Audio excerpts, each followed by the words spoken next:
Can Georgia catch the ball this year? That's a question I bet a lot of people are asking. I would venture that more casual fans are asking that question, and that the more insightful, studied, studious fans are asking, how deep do they go? Who's the true wide receiver one? Can they get Noah Thomas and or Zachariah Branch to really break out, to transform this unit from just a good one that took big steps forward from last year to an awesome one that can maybe carry the passing game a little bit? Because this Georgia wide receiver room has that potential. And you may think I'm insane, but let me bring up the numbers for you, because the proof is in the pudding here as to what this Georgia wide receiver room is. The proof's in the pudding. So Noah Thomas, starting wide receiver X, 574 receiving yards last year and 8 receiving touchdowns. He had 664 snaps, a 70 PFF grade, played at Texas A&M, and Texas A&M had some struggles at quarterback last year in the passing game department. It's not saying Gunnar Stockton's going to be the best thing in the world. It's not what I'm saying. However, he is a reliable wide receiver, makes good contested catches, is older, has a veteran presence about him, and is going to be joining an offense that theoretically should be more talented and should be better, and also better coordinated than the offense last year. Before we resume this segment, please take a few seconds of your time to make sure you have liked the video, subscribe to the channel, hit the notification bell for the channel and for any team podcasts and playlists linked in the description, and also comment your thoughts down below in the comment section and join my Discord server via the description. All of those things I just asked you to do are completely free, and they sign you up for things related to my channel, or they don't sign you up for anything. No cost to you, and all the benefit to you, because we release daily college football content here on College Football with Sam. If you want to support the channel monetarily, sign up for a YouTube membership, or check any other links in the description for my merchandise store and Patreon page. Thank you very much, and let's get back to the segment. I'm not again saying that Mike Bobo was better than Colin Klein when I make that statement. What I'm saying is Colin Klein last year was in year 1 with a new roster. Bobo was at Georgia for year 2 and had been an analyst on Georgia's staff for more than 2 years, when he was only the offensive coordinator at the time for 2 years. So I think that Georgia right now, with what they have returning at wide receiver, so they bring back Colbie Young, Dillon Bell, London Humphreys, with what they return at tight end, the offensive line, running back, and Stockton at least started a game last year and played some in the SEC championship game. They will definitely, I think, be more confident in who they are, probably than A&M was last year, so that should help Noah Thomas. For Colbie Young, what should help him is all of his legal issues are solved, so he's going to be with the team full-time, barring anything else happening, and I hope nothing else negative happens. 137 snaps last year. He had a 70.2 PFF grade, 2 receiving touchdowns on 149 receiving yards. Dillon Bell had 466 receiving yards and 4 receiving touchdowns.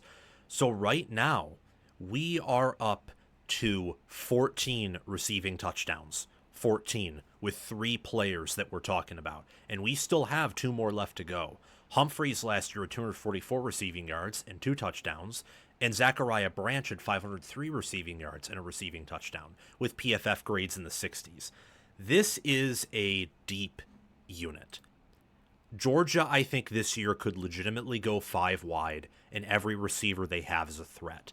It's not Ohio State. It's probably not Auburn. Certainly not Clemson. Not Alabama either.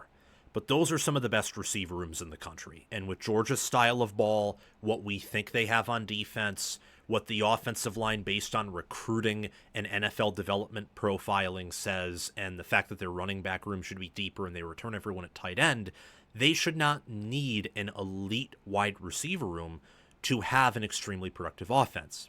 Did Todd Monken in any of his years at Georgia have an elite wide receiver room? An elite one. One of the best in the country. I wouldn't say so. No. Maybe if Pickens was healthy for the entirety of 2021 and on top of, A.D. Mitchell and Ladd McConkey, but that wasn't reality. He was banged up for much of the season. This is a impressive unit here that we're talking about. And it's important that this unit stays healthy, that players stay out of trouble, and I wish I didn't have to bring that up more than once, but it is a recurring theme, so it's a factor. And it's also important that the players who come back in Humphreys, Bell, and Young, that they are developed and that they play well, and that the staff knows how to utilize them, because there's a lot of unknowns for this Georgia offense right now. There's a lot of them. Will they be able to run the ball for more than 4 yards per carry every other game? And the other games outside of half of those games per year, they run it for fewer than 4 yards per carry. Will they be able to catch the football outside of the 2 transfers? I mean, those are serious questions, and those are legitimate questions too. This is not hyperbole. These are legitimate questions that Georgia had to face last season. So I'm curious to see what's going to happen with this wide receiver group. I'm pretty optimistic about it. I'm pretty high on this unit. And I think that with how the schedule aligns with Georgia, that they will have plenty of opportunities to show that they are upgraded. They will have plenty of opportunities to ease Gunnar Stockton into his starting role. So Marshall and Austin Peay obviously are not going to be tests for this wide receiver room. Tennessee could, but Tennessee loses a lot on defense, and Georgia upgrades a ton at wide receiver. And I think that Tennessee's defensive backs, as much as I love some of them, especially corner if healthy there, they did get exposed a bit by Ohio State last year. I think Tennessee's elite defense in part was a product of their schedule and not necessarily the fact they locked down the great offenses they played. Georgia put 31 points on them. Ohio State casually put up, I think, 42 points on Tennessee. So will that be a test for them? We'll have to see. Alabama, in theory, should have a great secondary, but will it be one of the nation's best?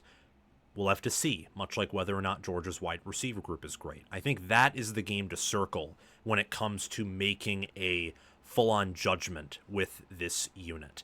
And then for the rest of the year, I don't think that Auburn, Ole Miss, Florida, Georgia Tech have the secondaries to slow down this wide receiver group for most of the game. The biggest question and the biggest challenge for this team outside of Alabama and Tennessee in relationship to the wide receiver group is probably going to be Texas, who I would venture along with Alabama will be the biggest test for this roster and Kirby Smart in the regular season, as Texas should have a top 2, top 3 defense, and many have tabbed them as the number 1 defense in all of college football. I'm excited to watch Georgia's offense because of the changes at all positions. The turnover on the offensive line, them adding Josh McCray from the portal, changing and transitioning from Carson Beck to Gunnar Stockton, upgrading the wide receiver room. They do bring back all the tight ends, but the tight ends were inconsistent last year. What will this offense yield in 2025? Well, we have less than 2 weeks to get our first glimpse at that. I know it's against Marshall, but that'll at least provide us with something. I predict that Georgia will have a better passing game than last year. Maybe that's bold with the questions Stockton has, but Beck seemed a little disengaged and was certainly off, and Georgia's receivers and tight ends will be dramatically better, according to projections and what they return, than what they were in 2024. Thank you for watching College Football with Sam. Make sure that you've liked the video, subscribed to the channel, hit the notification bell for the channel and team playlists and podcasts in the description, joined the free Discord server where we talk college football 24/7, and have commented your thoughts down below. Check out the description for any ways you can support the channel monetarily. Everything else I've asked you to do is completely free, and your support means the world to me. We're trying to become the next big thing on college football YouTube. 6-figure subscribers, maybe 1 million one day. I think we can do that. And also check out any videos or playlists, anything in these columns right here, where there will be videos and playlists. Yeah, you get the point. Have a fantastic day, and I will see you in the next one.